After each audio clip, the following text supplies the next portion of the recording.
Good morning, and you all say, Good morning. Good morning. It is great to have you here this morning for one of our Caring for Clergy and Congregations workshop, Imagineering Your Church.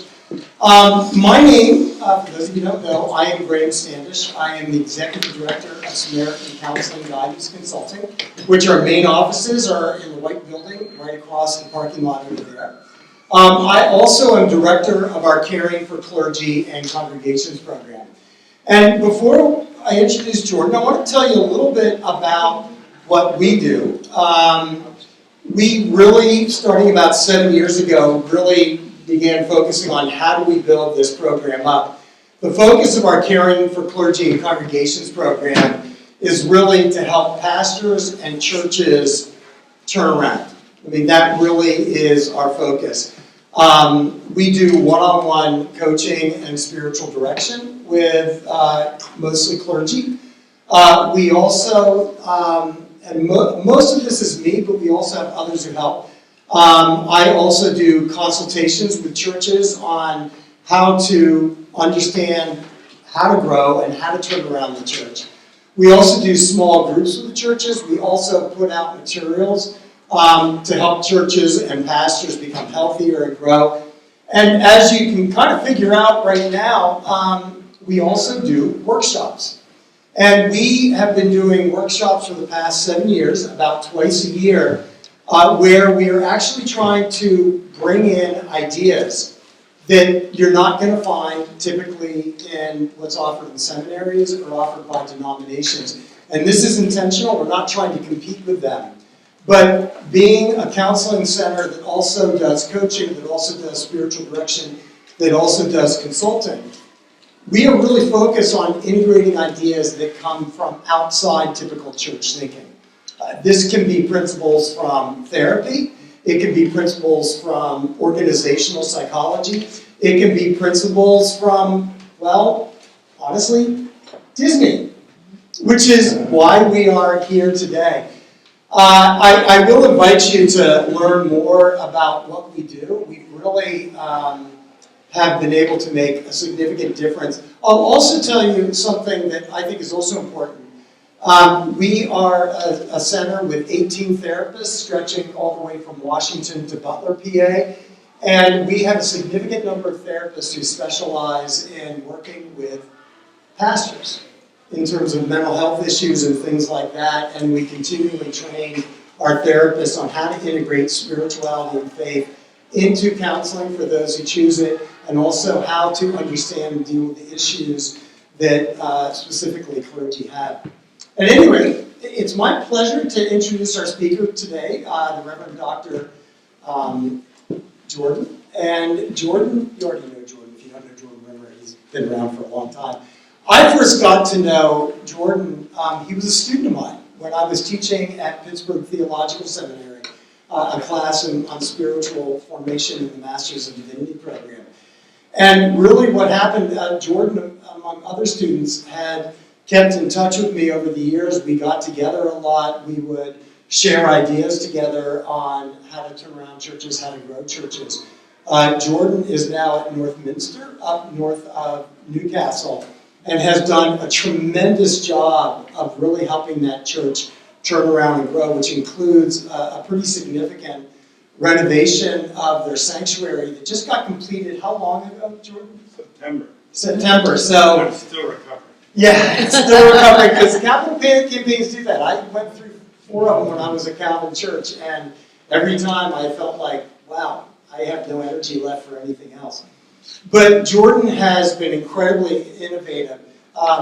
We have been getting together for the most part, once a month on the first Monday, I think, of the month, or second Monday of the month, where we just get together and talk about ideas. And really, one of the things Jordan has seen is a significant uptick in the community and in growth, really by emphasizing how do we create a church that allows people and helps people to experience God. So, at any rate, I'm going to begin us with a prayer and then turn it over to Jordan, and he will be your guide for the rest of today. Holy and gracious God, we thank you for bringing everyone here together today. many are from far-flung places, but they are places where you are present.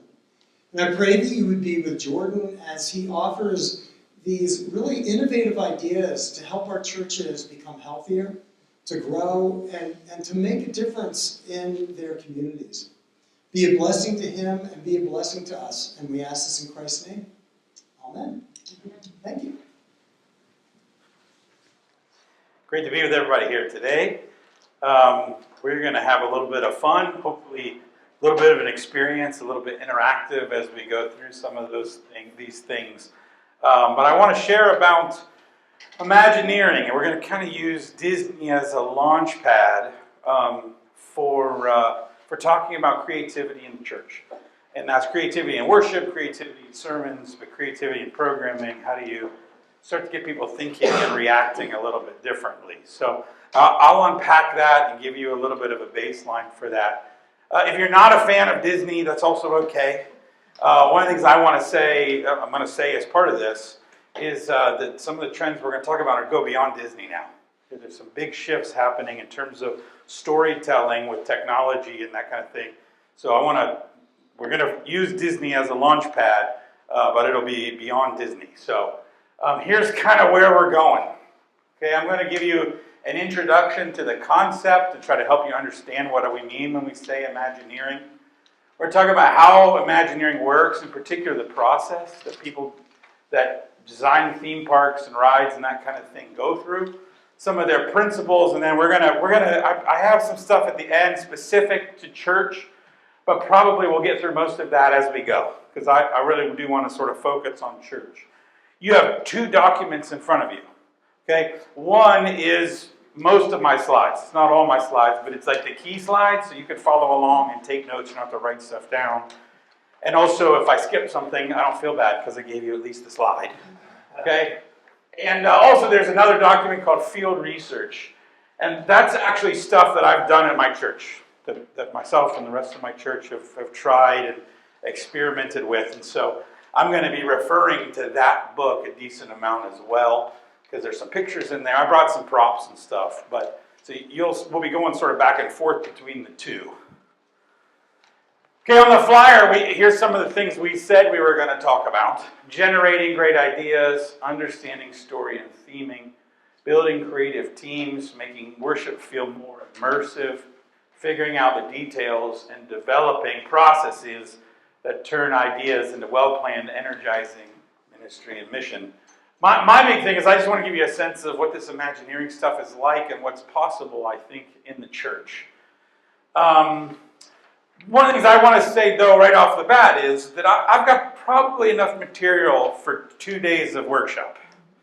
And I could probably stretch it to 3 if I really wanted to. We've got 3 hours with a break. Okay? So I can't possibly get through everything. I'm actually much more interested in going through whatever you're interested in and whatever you have energy for, and wherever you're coming. And I'm going to ask you in a couple minutes why you came. But that means I want to go where you are thinking and where you have some energy. I only know that if you tell me that.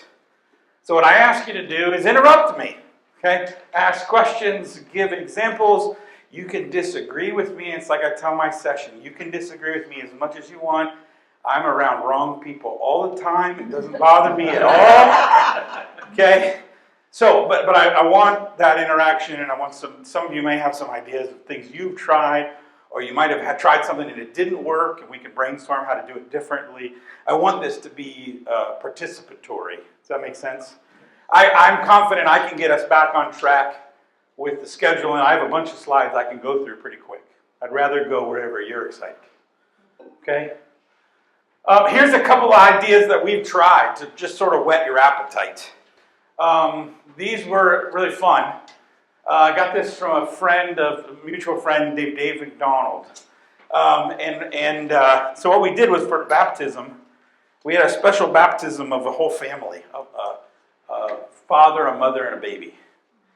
And so what we did was we made these little vials of water. I made sure they didn't look like specimen jars. It's kind of details matter. We're going to get to that.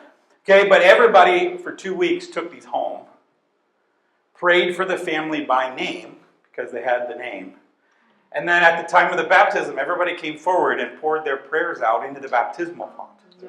Right? So that we were actually baptizing people in the prayers of the people. And then we did it again, and the second time I had another idea that at the end, the parents scooped water out of the prayers to save it to give to the child when they got older. Right? So these are kind of immersive, experiential things we're going to be talking about. We did a cloud of witnesses, whereas people came up for communion, everybody had a cloud in their bulletin. And they wrote down the people that mattered a lot to them. And as they came to communion, they pinned their cloud onto the cloud. And so we had this sort of memorial we created to the people who have gone, who have meant a lot to us and to our faith. I don't know about you, but in Presbyterian churches, we don't know what to do with All Saints' Day, right? So we kind of ignore it. But man, this was a great way to talk about All Saints' Day. This is a service that we created. I did Ash Wednesday. How many of you know people don't really come to those very much anymore? Okay, but what I figured out is people love to eat at my church. Okay? And so what we did was we combined Mardi Gras and Ash Wednesday. Shrove Tuesday and Ash Wednesday. We called it Feast and Fast or Pancakes and Ashes, but I wanted to call it Fat Ash Tuesday. Okay? Fat Tuesday and Ash Wednesday. My section wouldn't call it that. But it's been even better because it's like it has a secret name. Okay? And so people come up to me like, hey, I invited my friends and I told them it's really Fat Ash Tuesday. Right? But we're going to talk about this service. It was a lot of fun to pair the feasting of Tuesday with the fasting of Ash Wednesday. And we did some fun things in that where we went from the meal to the service right at the tables in a way that was really compelling and interesting. And then we did a sanctuary renovation. So this is a before and after. And so I'm going to talk a lot about this process. We did a lot of work to think through how to stay true to who we were. And at the same time, we wanted to open up space. We wanted to give a different emphasis on where your eyes were going. And so it took my team a year to research, develop, and plan this. And then we actually executed it this summer. And so I want to talk through some of that. So that's some of the ideas, just to whet your appetite on a couple things I want to talk about. Where are you from? Why are you here? Okay, something in the fire made you come here. What were your questions or things that compelled you to be here? Go ahead. I'll start. No, go ahead. Your mouth is full. Go ahead. I'm joking. Because your mouth is full. I'm David Paul. I'm a Calvin Presbyterian Church. Yeah. These are two of my partners in crime. I would say that we're a very, very creative church. It's actually Graham's old church, so we fixed everything. He's tired of me joking about that. I never get tired of that joke. But just like, for example, little things like we started pouring the water because of General Assembly at the start, or at some point in almost every service, to just remember our baptisms. And you just knocked it out of the park with those little vials. Yeah. Isn't that fun? Because that makes a connection between home and worship. Wow, that's profound. Okay, so you're looking for particular ideas. I think so. Okay? But I don't want to speak for these two. That's fine. The next step, by the way, in these communion vials, or baptism vial, we did that twice. And I actually don't like repeating a lot of ideas. And so last time we did a baptism, we put the names on pieces of paper so that people could take them home, pray, and write on the paper. And then it was dissolving paper. So they came up and actually dropped the paper into the baptismal font. And it was funny because they didn't all dissolve real well. And so they were kind of like prayers floating. Like it was. I wish I'd gotten a picture of it, but I was in the middle of baptizing. But there's prayers actually floating in the water you could see. Yeah. So other reasons why you're here? So I see Jordan every March. Every March. And I was in the West Coast for pastor, and I moved to Pittsburgh 2 years ago, and I've not seen Jordan in Pennsylvania, so I was dying to see a shtick, but also what Jordan just said, I'm actually using the little vials this week, because he told me about it in March. There you go. For a baptism this Sunday, but it's not something that will fly more than once, and my people can't get out of their pews because the pews were misplaced when they set them 50 years ago, and it took me a year just to get them to see that they're in the wrong spot, and we're talking about resetting the pews just farther apart, let alone having chairs or anything like that. So I got a congregation the building looks exactly like Jordan's building did, but I'm baffled by Pennsylvanians. Yeah, I am grateful to be among someone whose stick I get. Yeah. And here I applies to Pennsylvania. Yeah. So we'll talk for sure about getting a little bit unstuck. Yeah. And I've been in my church 7.5 years now. Yeah. If I had tried to do this year 2, Be done. right? So I will talk about how we've gotten to this point a little bit. Anybody else, particular reasons? Go ahead. I'm Cheryl Davies. I'm from John Macmillan. I'm an elder. Just looking for ways to move forward that will resonate with more of the younger families that are in transition between times, and getting them to church rather than just online, and just kind of instilling a new energy. And it's very hard for those of us who are the staples of the congregation to wrap ourselves around some of the, Sure. we're grieving some of the ways the church has changed. Sure.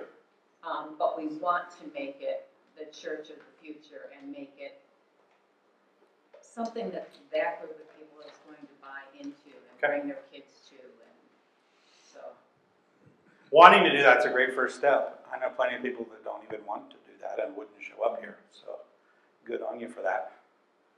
Anybody else, something particular, or we're just going for it? Well, keep talking, keep engaging as we go through this. I want to just tell you a little bit about how I got here. Okay, I had these 2 parts of my life that a few years ago I had, not a crisis, but like okay, how do I put these 2 together? Okay, one is, before I was a pastor, I ran a ropes course. I did team building, leadership development, and so I was very experience-oriented. Create experiences, lead people through it, help people process the experiences that they go through. And so I've always been very experience-oriented. And then I did a doctor of ministry with this guy, Leonard Sweet. You'll see some quotes and stuff by him as we go. And when I was with Len, we were studying semiotics, sign, symbol, story, and how to read scripture that way, how to read culture that way. And I got very into the idea of story. And so I did a screenplay writing workshop. I did a lot of research. I wrote my dissertation on story. And what happened was, a couple years ago, I'm meeting with Graham Standish in the back, and he asked me, like, what's your vision? Like, how do you think about church? And what do you think about? And I used in that discussion the word experience a lot, and I didn't use the word story. And it started to bother me that I'd done all this research on story, and I thought about story a lot, but then when I talked about my vision, I hadn't thought too much about story. I said it in terms of experience. And so this caused this sort of crisis in me that I had these 2 threads, but I didn't know how they weave together, narrative and experience. And so I sort of set out to think about that, and then while I was doing that, I started to figure out that actually they're related. That an experience is really a participatory story, right? And story can help you then interpret experiences. And right about then, post-COVID, I stumbled upon on Disney Plus a fantastic documentary called The Imagineering story. It's a documentary series. It goes through the ups and downs of these people called Imagineers, who I'd heard of, but I'd never really messed with. They're the people that design and build Disney theme parks. They created theme parks. and build environments. And I love the term Imagineering. We're going to talk about it. The combination of imagination and engineering. Okay?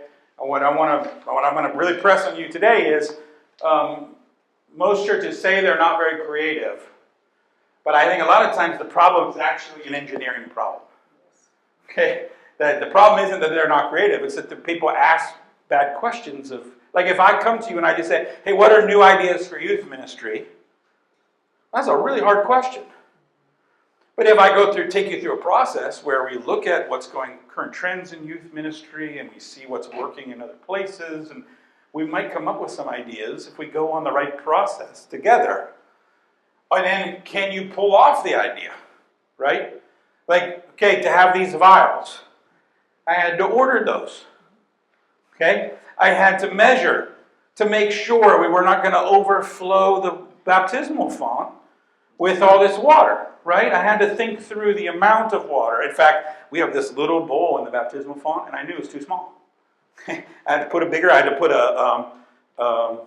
punch bowl in the baptismal font, so it was enough to hold all the water of people dumping it in. There's an engineering component to creativity that we often miss. And sometimes it's actually the engineering that unlocks the imagination. We think it's the other way around, but I think sometimes we miss it. So, I love this documentary, highly recommend it. It's a whole series. Let me play for you, Graham, you okay on volume here? I want to play for you a trailer for it so you can start to get an understanding of who are these people we call Imagineers. There's really no secret about our approach. We keep moving forward. We're always exploring and experimenting. We call it Imagineering. Walt set a standard early on with the Imagineers. There was a standard that surprised people, so that they left thinking, wow, how did Disney do that?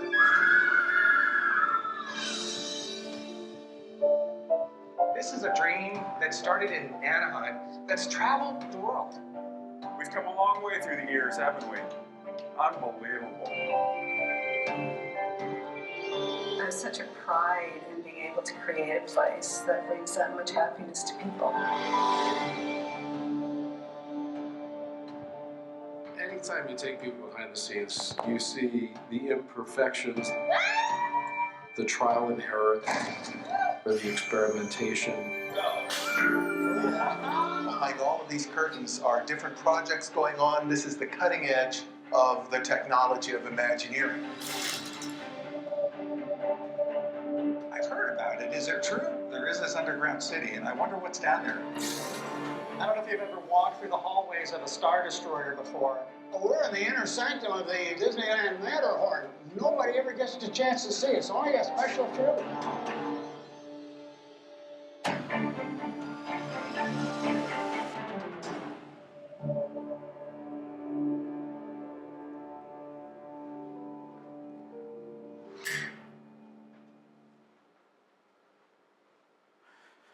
So these people called Imagineers, they're the people that design theme parks, rides, and Walt Disney didn't create this term. This is a term, I think Alcoa, the company Alcoa actually used it before Walt did, but it was his term that he used to describe these people that really invented theme parks. But I love it, imagination and engineering. He says a blend of creative imagination and technical knowledge. Elevating story-driven experiences. So this was the big insight for me is, story and experience actually go together. And so they originally was called WED. That's Walt Disney's initials when he started the company, and then he started using this term Imagineering, and then it became WED. Imagineering. This I got right off their website. Making the impossible possible. Where innovation and storytelling combine to bring stories, characters, and worlds to life. I just want to pause and say, that is a great way to think about church. Okay, what if we started to say this whole faith world, this whole biblical world, these stories, these characters, this world, we help bring this to life for people. They create Disney parks, and so there's Disney parks all around the world, Disney cruise lines. These people are involved in all these kind of experiences. It involves a ton of disciplines. You know, somebody's got to write the show. There's got to be architecture, engineering, props, sound, media. There's a whole team of people. All they do is mountains and landscaping. Okay? There's experts in special effects, master planning, construction management. They bring all these experts together in teams to build these amazing sort of things. You can see these words, storytelling, design thinking, narrative placemaking, experiences, immersive entertainment. Have you heard this term? Getting a lot more immersive restaurants. Okay, even up in Sharon, there's now a speakeasy that you have to go through a coat room to get into it, you know. You're getting a lot more of these things showing up all over the place. Themed entertainment, and then now we're starting to add game design, virtual reality, augmented reality. Okay, and what's happening right now is all these sort of worlds are coming together in special and unique ways. Okay, questions, comments? Sorry, I'm flying, but I'm just giving you kind of an intro, and then we're going to jump in. All right, I'm going to show you one other video here. This video is, it's a little bit longer. It's about 4 minutes. And it's a video they did just a year or two ago when Disney Imagineering turned 70 years old. Okay, so imagine they made Disneyland, but now for 70 years they've been expanding and changing and building parks. And this is a little more of kind of what they do and their vision of why they do it. And I even gave you in your handout some of the quotes from the video, so you can follow along with a couple of these quotes. But I want you to think of this on two levels. Try to think about what Imagineering is as we do this. But also, start to think about when we hear some of these phrases, if this was a church, how different we would think about church if we started using some of these phrases. Okay, Graham, good?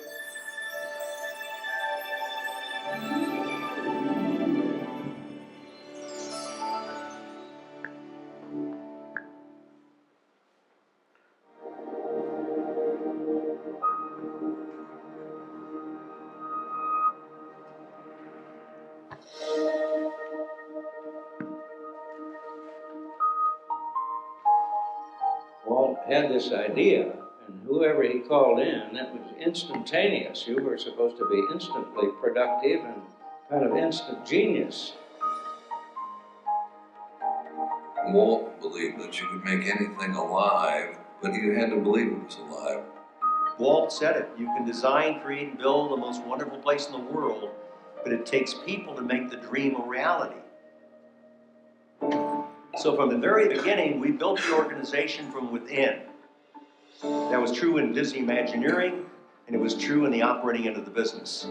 Disneyland is the thing that I can keep molding and shaping. A three-dimensional thing to play with. Everyone is enthusiastic. It's an optimism. Like, we can do this next, and then we'll do this. You go from one exciting project to the next. Our projects are so complex and so detailed, down to the last bolt. It's like making magic out of nothing. We are the people who take care of the stories. We really test our thinking, and then we test it again, and then we test it again, and then we iterate again, and then we iterate again. We all love working together, working on something this amazing. It defines who we are. It's an Imagineering cultural thing when you're on site to build a new family. Your heart really is in it, and it gets very emotional when you open something that you spent 4 years, of your life in. The experience that people have when they go to a park where there's truly a belief that we're the only ones that can do this is a very, very big deal. It's vital to who we are as a company. We create three-dimensional stories that people experience, that have emotion and have time and space and tug at you and draw you. And that's totally Walt. We are the descendants of Walt. We learned it from way back then. The nuances of why things work are very subtle. The micro adjustments is where the emotion is. It's not in our nature to do easy things. For us as Imagineers, it's a pride thing. To capture that lightning in the bottle, it's our mentality. We are going to innovate. It's fantastic when you see people that don't know what they can do, and then you watch them blossom and create things, and then they're the future Imagineers. The big dynamic in our lives really is change. Walt Disney had one foot in the past and one foot in the future. We really have a unique ability by building on Imagineering's past to shape a future that inspires humanity. I think that's the whole thing with creativity is, if there's something new to do out there, why not give it a try?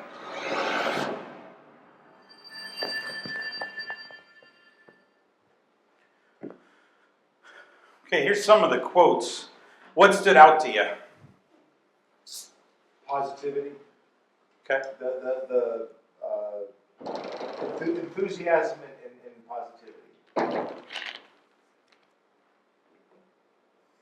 One foot in the past and one foot in the future. Isn't that a great line? That's really their sense of that. But I think, I don't know.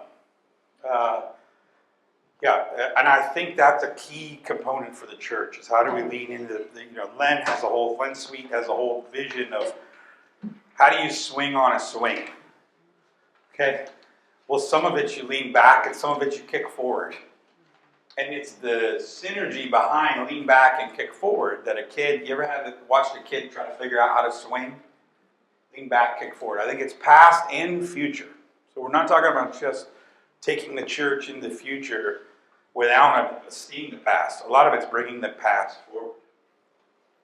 Go ahead, Karen. I used to walk in Disneyland every night. And it's not really this video except what it evokes. In terms of the church, one of the things that strikes me is people make the mistake of thinking that the property is what makes Disney World or Disneyland amazing. And I went there to walk because it was a safe, dry place that was cleaned up in Orange County, California, which isn't a very safe place to walk at night as a female. So it was great for me, the property.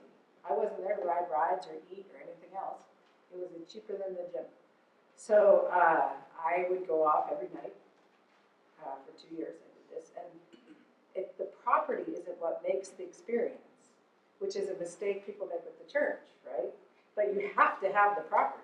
Right. And you got to have the property properly put together for the actual evocative experience. Because they're just really evoking an experience because they want you to come back.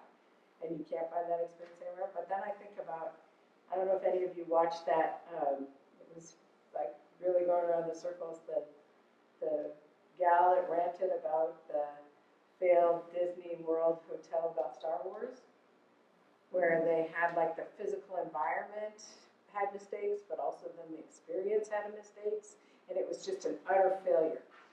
And it was going to be one of their flagship things. And so even the idea that Disney fails, that's okay. They had to keep that stupid Lincoln thing that nobody ever went in except for the air conditioning because people freaked out about it and they needed to keep their old fan base.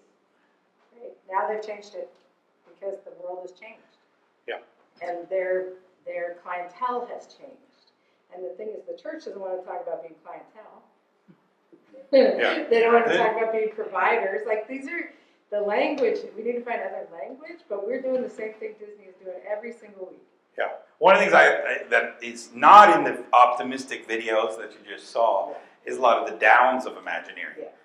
Yeah. California Adventure that was built across from Disneyland was a total flop at first. It just didn't have the character, it didn't have the flair, it didn't have that sort of feeling of experience that Disneyland had next door, so people wouldn't go to it. They'd go to Disneyland. And there were a lot of times when Imagineering thought they might be shut down and had major layoffs. And so I do love that part of the story too, because there's a lot of church in that. Yeah, other people. I don't want to. Karen's not saying that environment's not important. Right. Okay. Like I'll just say this: you're not going to have really special experiences if you're in your church for new people if your church is dirty. Right. Okay. Like one of the things that Disney Imagineering does a lot is clean up. Okay. You got to look at your church with new eyes. So I can't believe how many churches I've walked in, and there's a box of papers in the front pew.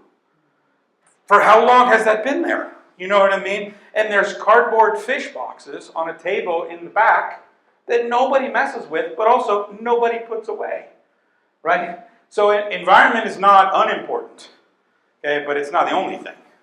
Go ahead, Graham. Yeah, so to that point, I've often said you can tell the quality of a church by visiting their bathroom on Sunday morning. Mm-hmm. Bathrooms that smell and kind of are dirty, you can tell by the church. But I'm going to go back to a word you've probably said now about 20 times, which is experience. Mm-hmm. And that's not a word that we use a lot in the church. We don't pay attention to what people are experiencing, but instead we have a tendency to have fidelity to what we've always done, or what's the right way of doing it, or what's the right according to our theology. But what you keep talking about is Disney really emphasized what is the experience people are going to have. And we never ask that in the church. What kind of experiences are people having in their churches, especially new people? Yeah. Well, here's what I'll say to that. Your church is already an experience. Your church is already an immersive environment. Whether it's a good one or not, I don't know. Right? Whether it's one that a new person would want to walk into, I don't know. But it's already some kind of experience, but it's not normally an intentional experience. Okay? These people are incredibly intentional about the experiences, the environments. Your church is already telling a story. Some of our churches are telling a story, we can't throw crap away. That's our story. Right? Some of our churches are telling us, the story we're telling is, we are going to be the same forever. Okay?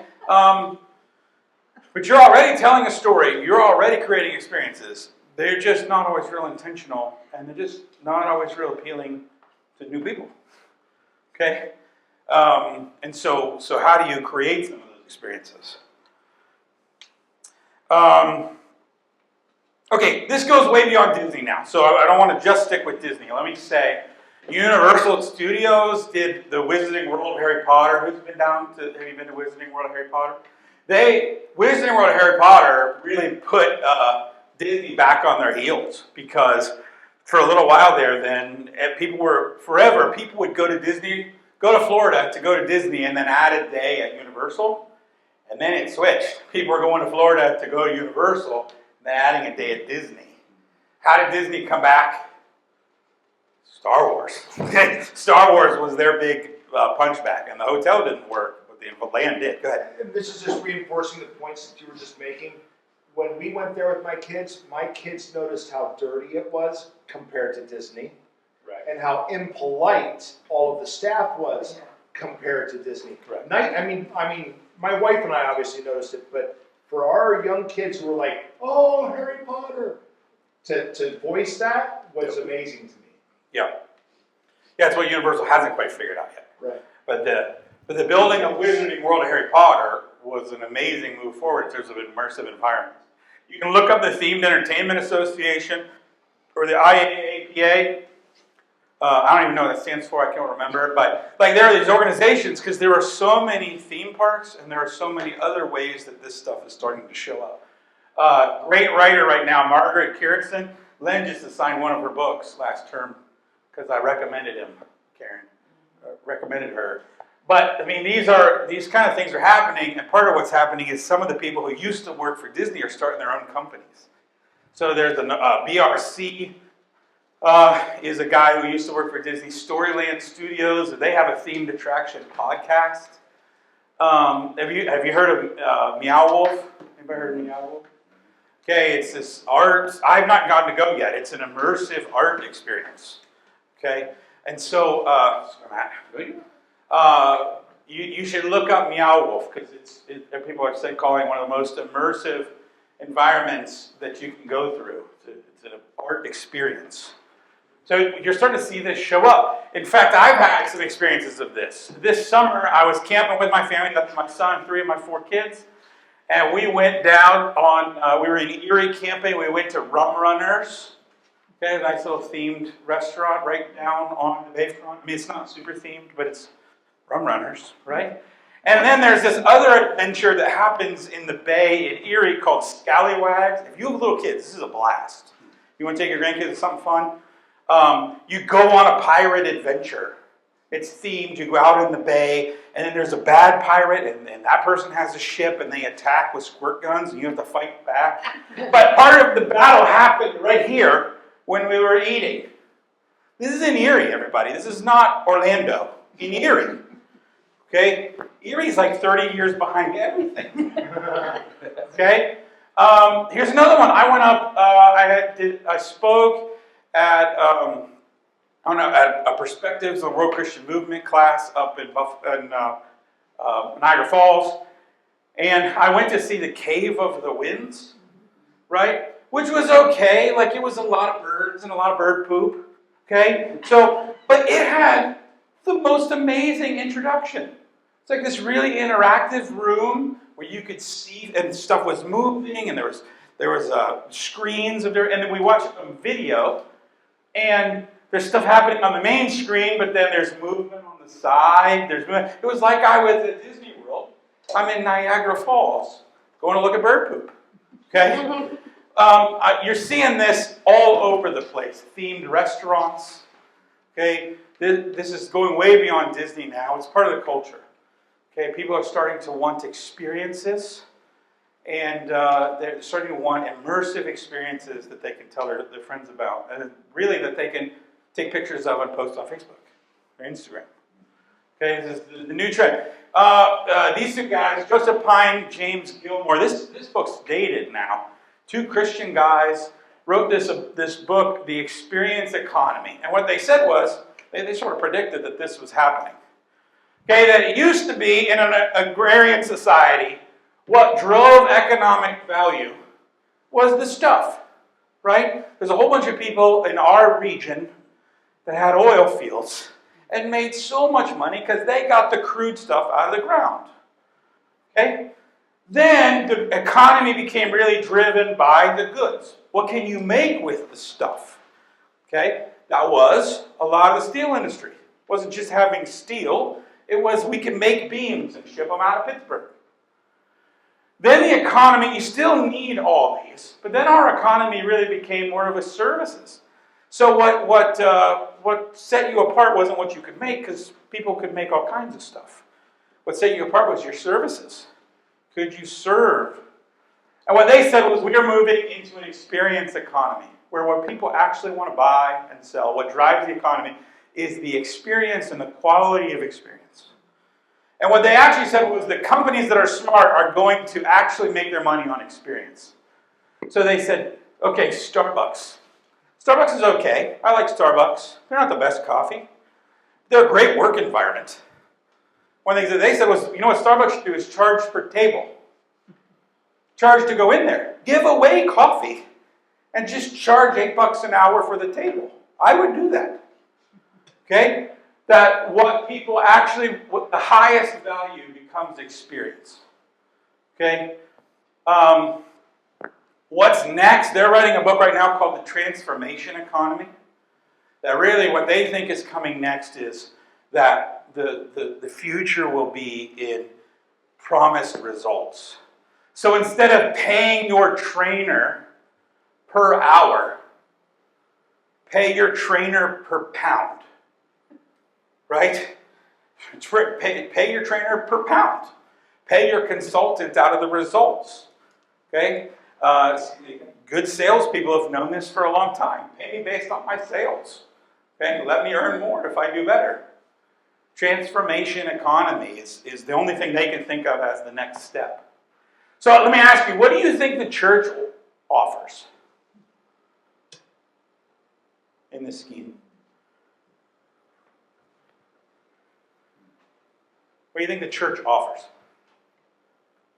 It should be all of it, Okay? but we can't unless you What do you think we try to offer? Services. Well, I mean, what we aspire to might be experiences, but what we generally settle for is services. Okay. I think we don't talk about experience like at all, actually. I think we talk a big game about transformation. But what we actually hawk to people is goods and services. Here is a worship service. It's really, we treat it like a good, not a service. Okay? It's not even an experience. It's a good. Here's the thing. Services, maybe pastoral care, funeral services. I think we talk transformation. I think we actually try to sell goods and services. I think our greatest opportunity is actually experiences. Okay? Here the challenge with experiences is that I can't guarantee the results of an experience. If it's truly an experience, it's truly immersive, I can't guarantee how you're going to deal with it. So that's Imagineering. They can't guarantee everybody's going to like the ride. In fact, pretty much you can guarantee not everybody's going to like the ride. All you can do is offer the experience and the best experience you can. I think the church has a huge opportunity. Graham's been talking about this for a long time, to think in terms of experience. And I think we've been working around it instead of going at it. I think Graham's been on this for a while. Question? Decades. Huh? Decades. Decades. In the desert. Oh, Have you seen this, Graham? Is this helpful? Yeah, I'm aware of the book. I pretty much will be buying the next one because I think that's also, the transformation part is a large part of what I've been talking about with pastors, is what leads to transformation in church, what leads to transformational experiences. So from my perspective, yeah. Go ahead, somebody else had. Yeah. Do we hone in on services and goods because that's what the customer has been telling us we need to do? What is church doing for me? And I think I can safely say we see a lot of decline in every denomination. But I think people generally come to church to see, what are you going to do for me? And if you're not offering what I want, whether it's an experience or a service or good, I'll leave. That's why I say I think we have to do all of it. Yeah, I think what's compelling in this world we're in right now is experiences. I think it is the one thing we haven't, even the experiences we offer, we think of them as goods and services. Right? How many of you are actually thinking through your worship service this Sunday and you're saying, what is the emotional experience I'm trying to create? How does every piece of this service fit into the experience we're trying to... How many of you are actually... Some of you are, and I know that. I'm not trying to be negative, but how many of our churches are actually thinking about how every piece of the service fits together for the creative experience we're trying to create this Sunday? And a lot of us are not. A lot of us go through the motions, and we basically are offering the same goods and services pretty much every week. And younger generations are saying, well, we don't want those goods and services. Go ahead, go. Yeah, because you opened the door, and this Let's is go. my area's experience. One of the things that's allowed Christianity to grow since the beginning is it has always adapted to whatever culture it's in. It has always changed itself to meet where people are. So if you go to Africa, worship looks very different there. If you go to Asia, it looks very different. You see it in our country with the non-denominational evangelical movement.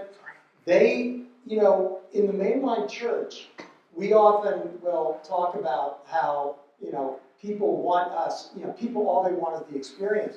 But in our churches, we do that too, because we're trying to hold on to an experience that we've had for a long time, and we see the changes as a threat.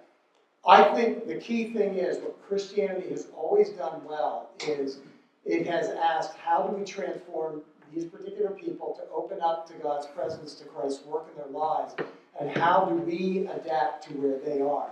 You saw Paul do that. You saw the disciples, the apostles do that. And I think that's, but in the mainline church, we have a hard time with that. And, I'll simply say, I say this a lot. When we hear people say, I'm spiritual, not religious, we often criticize them, but we don't hear what they say to us, which is, you're religious but not spiritual. And that's something we don't pay enough attention to. Yeah. Well, and I'm not trying to say that you have to do Disney-like experiences. No. Okay? You can even be a very traditional church, but here's what I'll ask. Do your people know what a call to worship is for, if we're going to do it every week? Do they know what... Here, I've done a sermon at both churches that I pastored called How to Listen to a Sermon, where I actually told my people, here's the purpose of a sermon, here's how you think about it, here's how you approach a sermon. How many of us have heard sermons our whole lives, but nobody ever taught us?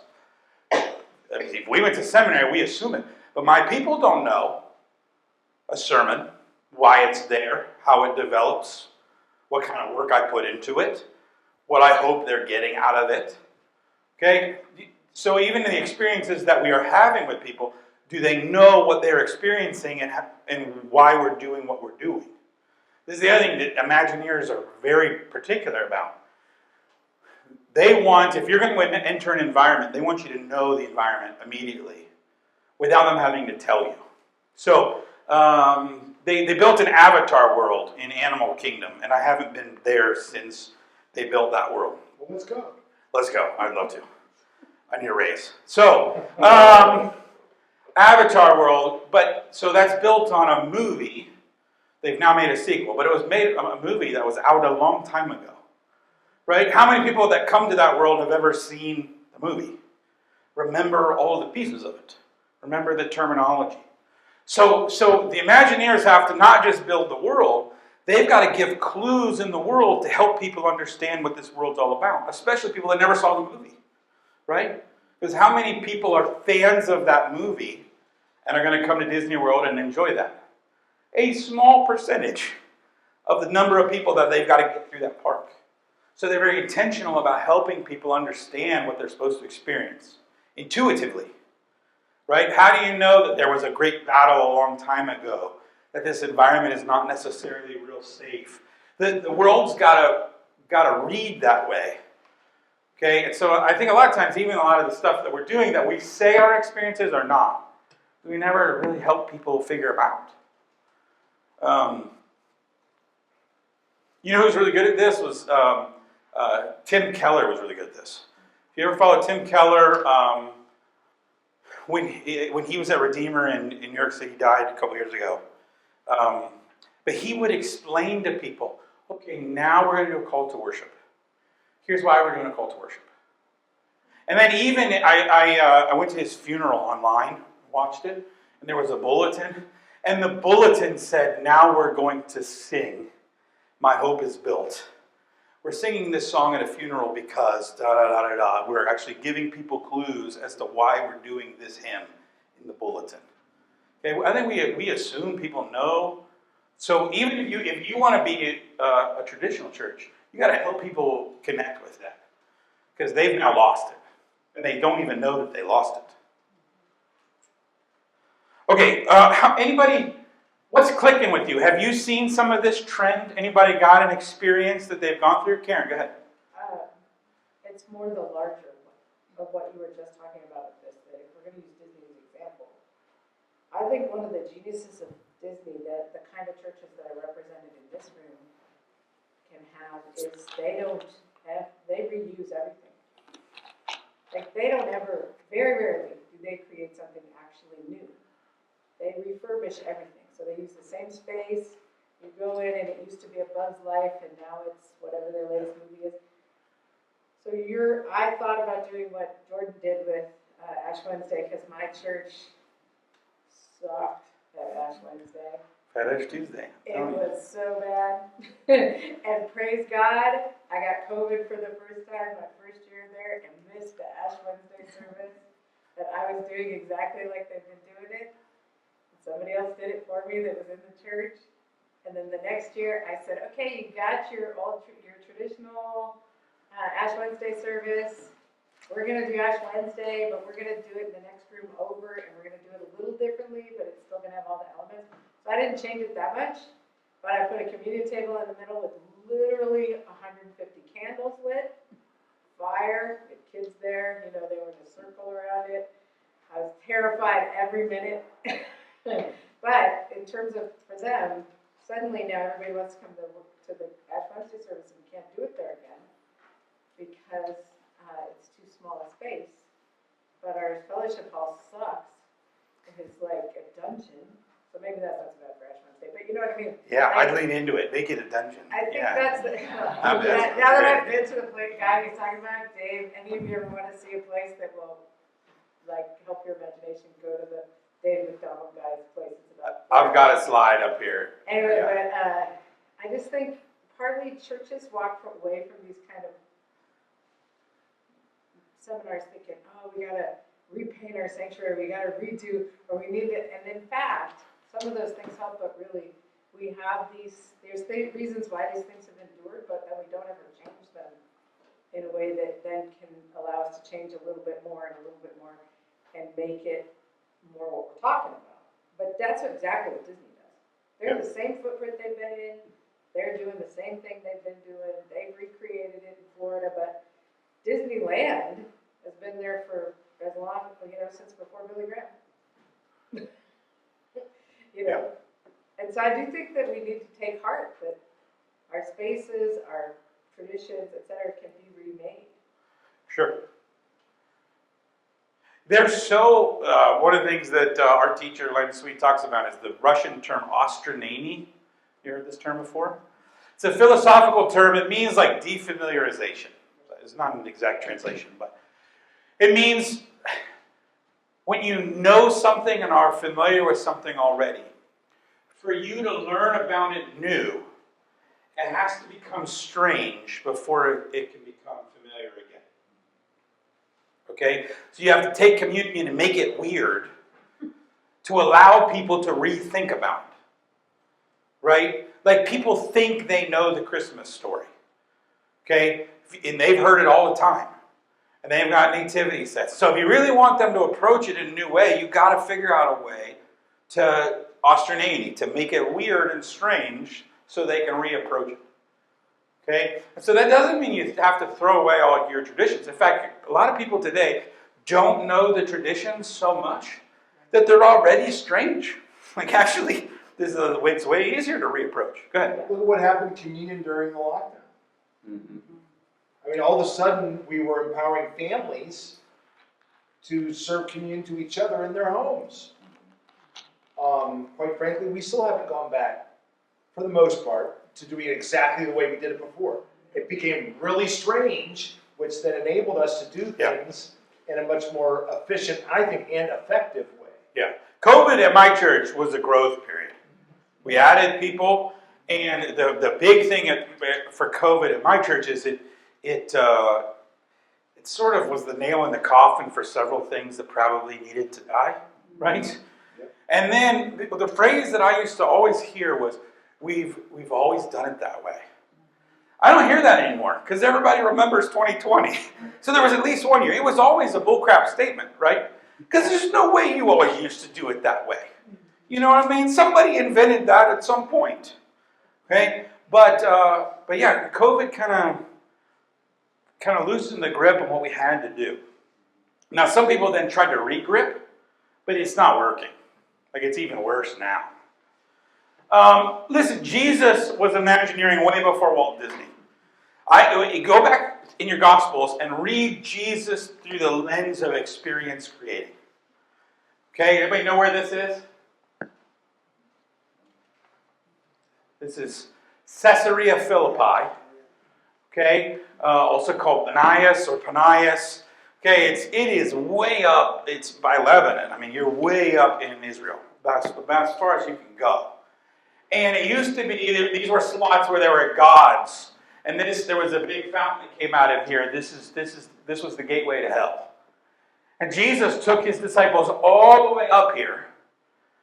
And in the middle of all this chaos and just totally pagan worship, he said, "Who do people say that I am?" And then he asked, "Who do you say that I am?" You know what this was? A field trip. Jesus has no other reason to take them all the way up to this pagan city except to ask this question in this place. Jesus does this all the time. It's why I think it's why he never does miracles the same way. Like sometimes somebody touches them, sometimes he touches them. Sometimes the person's not even there. Sometimes he spits in their eyes. Sometimes he spits in the mud and makes mud. And in the desert, do you know how much you have to spit to make mud? Like that was not a little thing. That was a lot of spit. Okay? Sometimes Jesus heals and then he's got to heal a second time. Why? Because he's creating experiences. He's never just healing the ailment. He's healing the whole person. And sometimes that takes different forms. He's creating experiences. Okay, I think this is true of Jesus, and it sure is true of the church. Your church was Imagineering. So anybody who tries to tell me, oh, we've always done it that way, no, you didn't. Okay? Because somebody I will buy that if your church looks like the first century.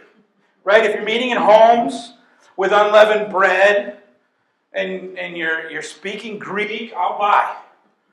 But if you're in electric, right? If you're in a heated space, and sitting in pews, which weren't invented until the Middle Ages, okay? If you're using communion liturgy that's not directly out of Scripture, somebody invented that stuff. Somebody invented Christmas Eve candlelight service.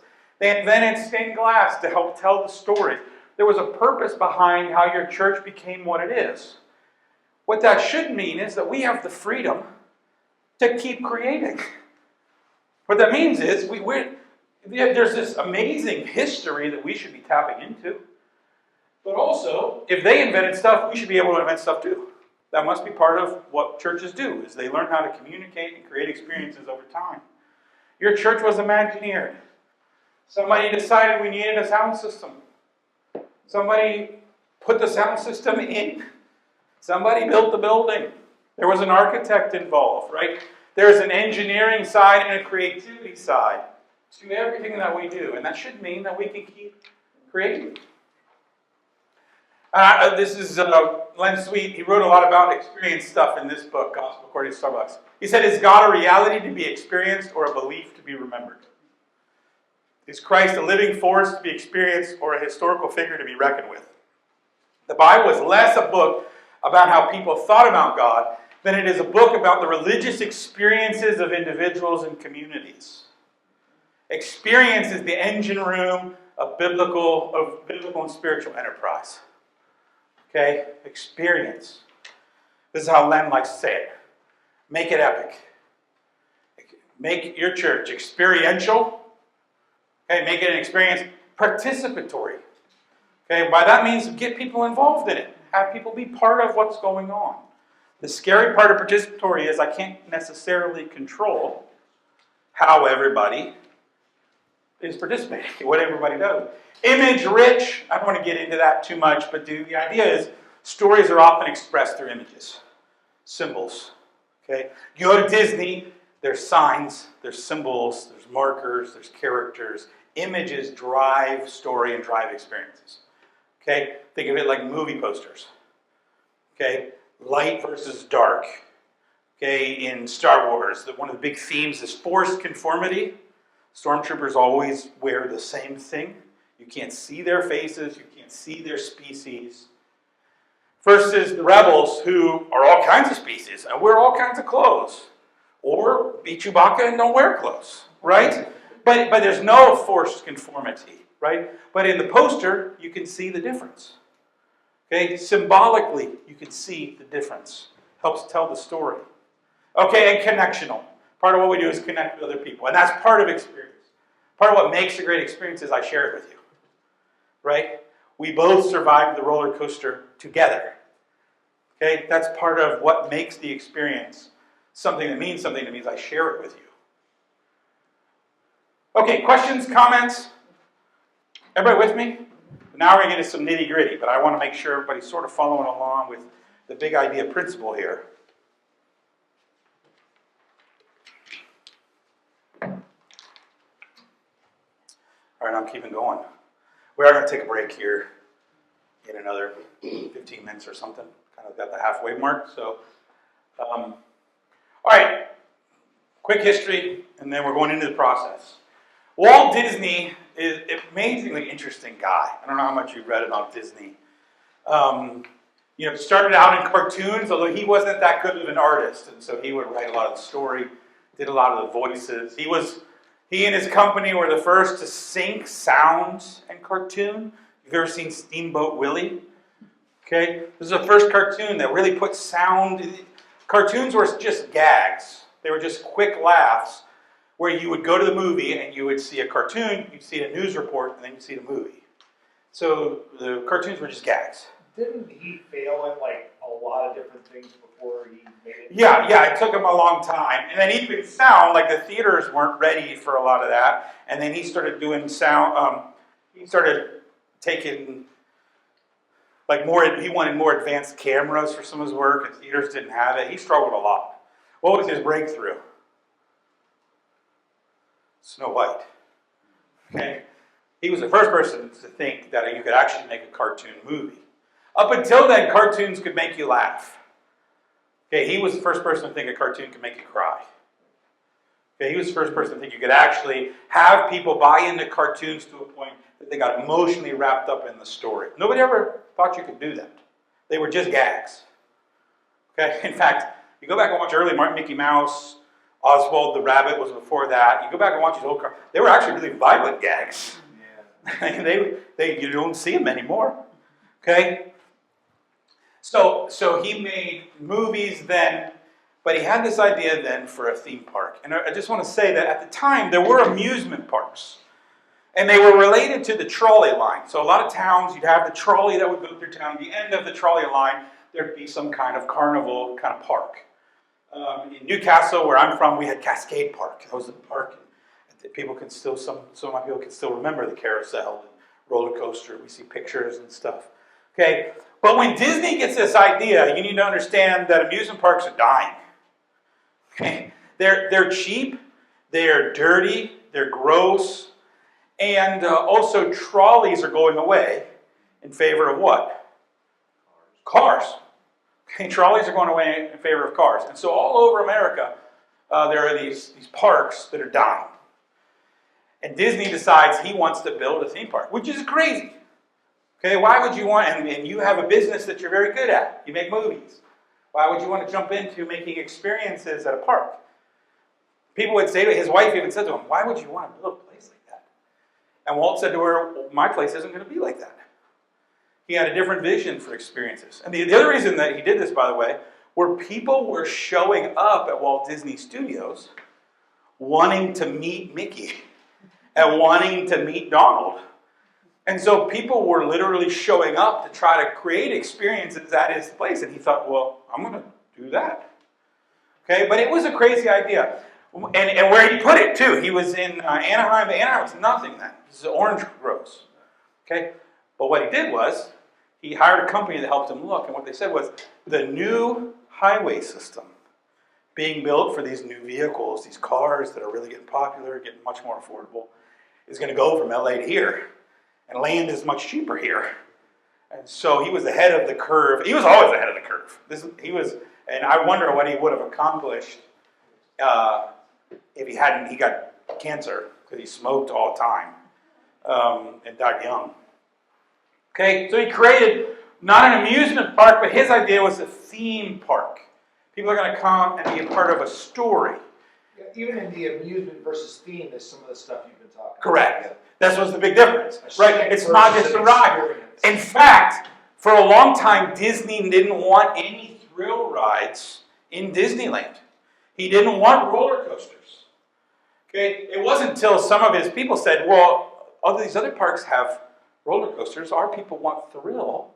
And they said to him, surely some of our smart people can make a thrill ride that's also a story and also a compelling environment. And that's what they did. And the first one they did was the Matterhorn. Disneyland. Okay, so when Walt started to build Disneyland, though, he started to hire architects and amusement people. They were giving him stuff that weren't what he was looking for. So what he started to do was he started to raid his movie and cartoon business because he wanted artists, because they would deliver artwork instead of an architect who would deliver architecture. Okay, so he took animators, and he also took effects people from his movies. Okay, so a lot of the early Imagineers were cartoonists, and they were like special effects creators for like 20,000 Leagues Under the Sea, and they knew how to build a set. And they started to think of Disneyland not as like a set. It's a set you walk through instead of a set, a set where you're the lens instead of the camera's the lens. Okay, so he started to create these group of people, and then they had to pass on their knowledge to future generations. And so that's why you can get into reading a bunch of stuff. That documentary became a book, Imagineering story. These are a couple good. This is all about a lot of the early people and how they came. I read a lot of these because I think it's fascinating. These people that used to be artists, cartoonists, that then started making roller coasters, and how they brought those skills to the opposite one. This one was hilarious. Kevin Rafferty, he was the head of the new Cars Land. That was one of his big projects in his career. And I'm reading this one right now. Just came out last week. But it's these people who were not theme park people. They were cartoonists. A lot of them came from other parts of the business.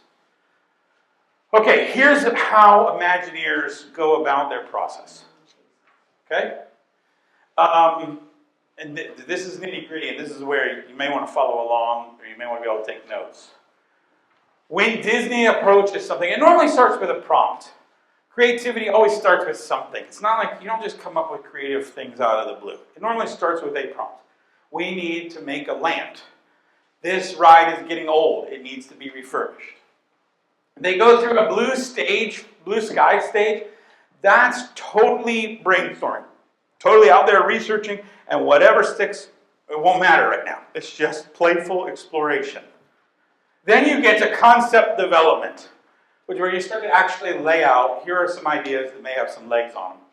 And we're going to talk about sketches, feasibility studies, and field research as part of those two stages.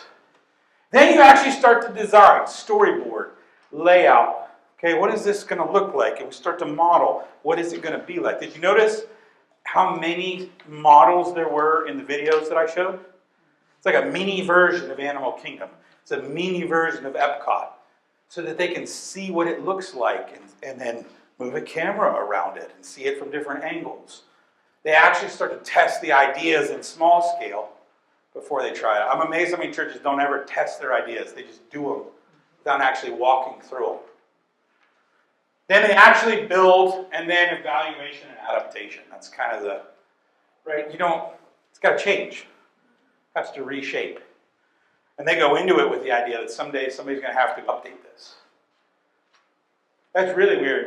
When I just did my renovation, and we were kind of pitching this to the congregation, people are like, well, is that going to look right? Is that going to? And I keep saying, well, it doesn't matter. In 30 years, another group of people are going to have to do this again, and they can fix it if it's wrong. Okay? I just assume that this sanctuary renovation is not the last sanctuary renovation. In fact, I would say that to people often. I would say, well, in 35 years, they're going to have to do it again. And one of my elders in the elder meeting was like, well, I'm not going to be here for that one. And I agreed with them a little too fast. I was like, well, you're out of here. But then I said, the point is, our church is going to be here in 35 years. That's the goal. And we need to go into this with a plan that they'll have their freedom to make it what it needs to be for their season. Okay? That's kind of the Imagineering process. So we're going to walk through this. I'm going to take a break in just a couple minutes. What stands out to you already as we're starting to talk through this process? Anybody? Storyboards. Yeah, we're going to talk about them. I sometimes storyboard my sermons. And a lot of times if I'm doing an experience, I walk through it. Because I want to know.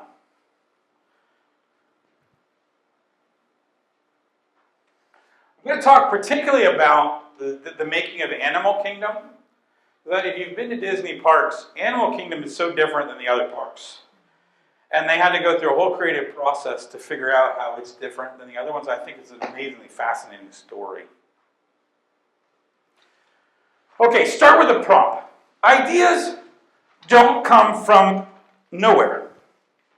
At some point, you have to come up with ideas. Most people are not, like there are certain people I think are just uber creative, right? Like, what's his name from Tesla? Elon Musk. He seems to be just coming up with ideas all the time. They may be crazy, but he's coming up with them all the time. But most people are not like that. And all the research on creativity says that most people are not like that. Most people come up with a creative idea to solve a problem or because there's some sort of need. Okay? The need or opportunity that shows up. So there was a time when Michael Eisner said, he was the CEO of Disney, and he came to his Imagineers, and this was the problem. We have the Magic Kingdom. We should have an Animal Kingdom. Doesn't that make sense? Does it? That turned into a whole theme park, that one idea. And so a small group of designers started to play with that idea. What's in the Animal Kingdom? What does that even mean? Okay, one of the guys who was part of that was also part of the Tower of Terror remake. At Disneyland, they had the Hollywood Tower of Terror. It's this elevator that drops you, you know what I'm talking about? But they were changing the world that it was in. And it was becoming a Marvel franchise area. So becoming the Marvel part of the theme park. And so now we got a problem. Do we move the Tower of Terror? Because it thematically doesn't fit at all with Marvel. What they decided to do was, can we creatively re-theme the Tower of Terror and the ride system and everything to be a new story that thematically fit? So they ended up going with Guardians of the Galaxy, changed how the ride worked. So instead of it being terror, like dropping, what they sort of figured out was that Guardians of the Galaxy, they're fun and spontaneous. So they changed that elevator ride, so instead of it shockingly dropped you, a lot of the aim now was to, like, you know when you toss a baby, not like way up, but you know, you kind of give up the baby, and you've been in that where your stomach raises, that sort of fun feeling. So they actually changed the ride to have a different feeling so that it fit thematically with Guardians of the Galaxy and could fit there. But it started with a prompt, right? Most creativity comes from a prompt. A couple weeks ago, I'm preaching on the book of Revelation, which I'm not. I'm glad I'm getting out of the way. I will never do it again, probably. And so I'm preaching on the book of Revelation. I was working on the 7 seals, and I was sick that week. And all week, I was trying to work on these 7 seals. I was sick, and man, it just wasn't clicking for me. If you look at page 6 in your field research, I could not keep these 7 seals straight to save my life. And then there's a major gap between seal 6 and seal 7, which parallels the 7 trumpets. And so all week I was like, if I can't keep the 7 seals of Revelation straight, how am I going to let my people keep track of the 7 seals? And so Friday night I got this idea, which is not the way I normally work. I like to plan ahead. But Friday night I got the idea, I need to make seals. So page 6 in your field guide, you can see my 7 seals of Revelation. There's an extra seal, which is the gap, the break. And in that break, by the way, the Lamb seals the 144,000 on the head. And so even though it's not a seal, it kind of is a seal. So I put it as one of the 8. But so that meant Saturday morning I went to Hobby Lobby and I got these cardboard things and I had these wooden things I could slide into so I could set them across the stage. And then we could set up the seals as I was going through. Right? Pretty simple. Most of my ideas, actually, when I'm doing them, I think are stupid. And like, not just simple, I think they're kind of dumb. And all Saturday, I'm like, why am I at Hobby Lobby at like 8 in the morning getting this? Why am I painting this? But it did help people follow through. But it was a prompt. Everybody got me? It was like, if I can't keep track of the 7 seals, my people are never going to keep track of the 7 seals. How do I help them? And I spent a lot of the week trying to think about how am I going to help them. Finally came up with that idea. By the way, the next week that I did trumpets, I just did the same thing for trumpets. I just want to know who got to eat the 95 Reese's. Oh, yeah. Everybody see that? For Reformation Sunday, you can try that. That's this Sunday. Okay? I had the whole service. I had a door with a poster of the 95 theses that you got to say that carefully. Okay, that Martin Luther had nailed to the door, and I nailed it to the door. And then at the end of the service, I turned around and I had nailed 95 Reese's to the back of the door. And so at my benediction, I turned it. I was going to use that, by the way, to talk about details. Okay, because it was much more compelling, I thought, that it was exactly 95 Reese's. And I literally nailed them. I did not tape them. Felt like Martin Luther nailed them, I'm going to nail them. And then I wore a shirt that said nailed it. Did you catch that? That's very important. Very important detail. I like the shades on Martin Luther. Yes, it's great. Yeah, I did a lot of work. That was a lot of work. Okay. But, funny thing about that is everybody started taking out their phone to take pictures of that at the benediction. And immediately started texting friends about how funny that was. Okay? That 95 Reese's did more marketing for my church than a lot of marketing we paid for. Okay? Why? Because that was stupid. I think it's stupid. It's also funny, right? And that has nothing to do with where I'm at. But thank you. Sorry. It's one of my. I still people talk about that. That was like 4 years ago. People talk about the 95. In fact, when I say it's Reformation Sunday, I bet you 5 people this Sunday are going to ask if I did that again. Yeah, go ahead, Karen. Just, I believe in following other people because I'm not that creative. I'm really great at taking somebody else's idea. Mm-hmm. And so Jordan is. I found that on Facebook. Yeah, so Jordan is somebody that during COVID I followed, actually, but with a bunch of things he did. But I was looking at your sermon page and I followed his sermon page because he's got really great series. But he and I had a conversation last March about how you can't do these big ticket things all the time, which is less intimidating if you think, oh, you can't do them all the time, because then you can't keep repeating them, but also sometimes you just have to have regular days so that then they appreciate it when you have something unusual, right? And so I think people are intimidated, but the truth is there's a gazillion great ideas out there, and you just have to find who's doing, maybe taking somebody else's idea. Yeah. And moving it forward. But this is important too. Is I'm at a point in my church now where I have other people coming up with ideas. Yeah. And other people pulling off ideas. And one of the things that, if you pay attention to that video, there was a sense of family and camaraderie that Imagineers feel that I wish churches felt more. And it's partially part of what you do. If you start having creative ideas, and then you start asking people to help with those, people feel like they were a part of it. Usually that's an experience also. Okay, so my church might experience the 95 Reese's. Okay, but in some experiences, some of my church people felt like they participated because they brought stuff in, or they painted stuff. We did Stations of the Cross one year. My church does not have those, so we made them. We took pictures and prayers and made poster board sort of Stations of the Cross and put them around our basement. It didn't go that well for our congregation. It was like too Catholic for them. So a lot of people didn't show up. It was fun.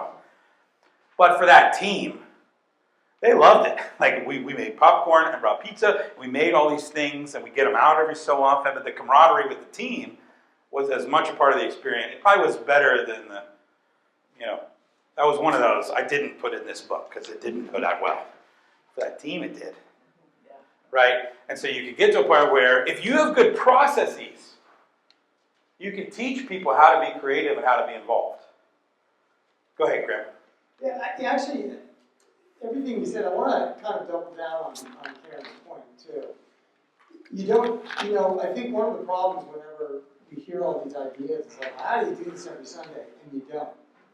Yeah. But I do remember early on in my time at Calvin Church, I had one of the members say, I'm pretty much there every Sunday because I got tired of hearing people say what surprising thing you did. Yes. On Sunday morning, and so now I don't want to miss it in case you've done something. I will add to that. A large part of the work we did at our church was also creating spaces, creating technology, creating stuff that allowed you to do creative stuff.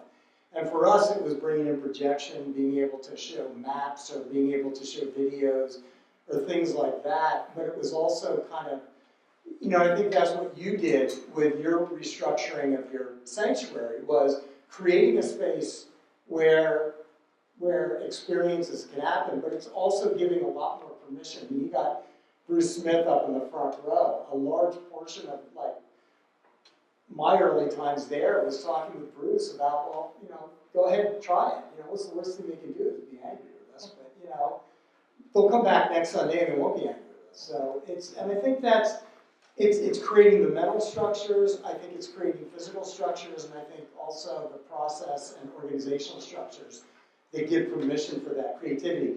David has done it on steroids since, he really does a lot of creative stuff that I'm like, oh crap, I wish I had done that when I was a pastor at church.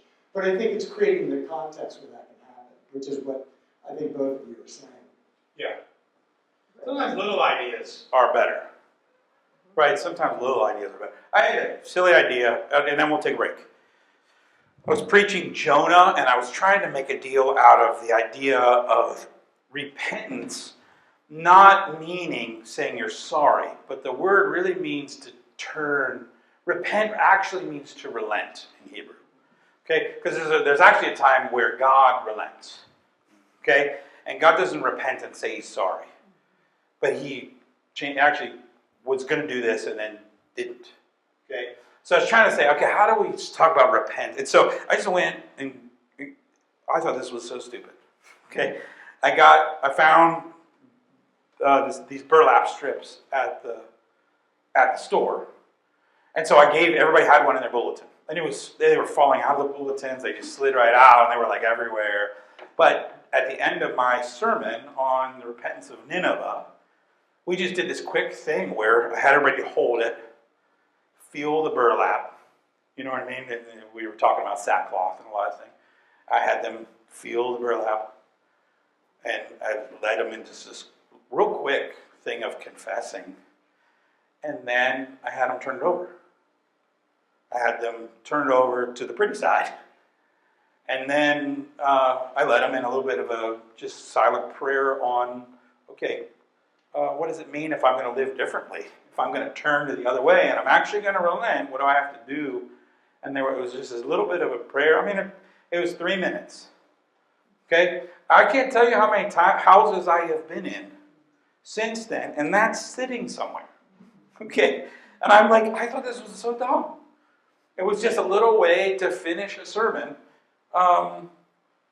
Took me 10 minutes to cut those, right? Sometimes little ideas are actually the better ideas. You just go wander around No, I went to I stopped by. Like you just wander around Hobby. No, I had to go to Boardman. And I was thinking about this sermon, and I went into Hobby Lobby. So we got 2 Hobby Lobby stories already. I don't go there that often, but and then I found those. And I didn't know till I got to Hobby Lobby about the color on one side of the burlap. But then I was like, oh, that's kind of cool. But just to end this part, a prompt. Okay? I was trying to get people to think about what it means to repent is to relent or to turn over. Because there's a play in the Hebrew where God says he was going to turn over Nineveh, like destroy it. But then the sort of joke almost in the story is that they do turn over. But instead of being destroyed, it's like they turn over a new leaf, right? So it's very germane to the sermon. But I was prompting myself, how do I get people to experience that, pray that, think that? Okay, there's a prompt. Okay? There's often a prompt. And a lot of times we have bad prompts. We'd say to everybody, what are your ideas for worship? Well, that's a bad prompt. Like that's way too vague. Okay? So you start with a prompt. Let's take a break. If anybody's going to the bathroom, maybe 10 minutes, everybody?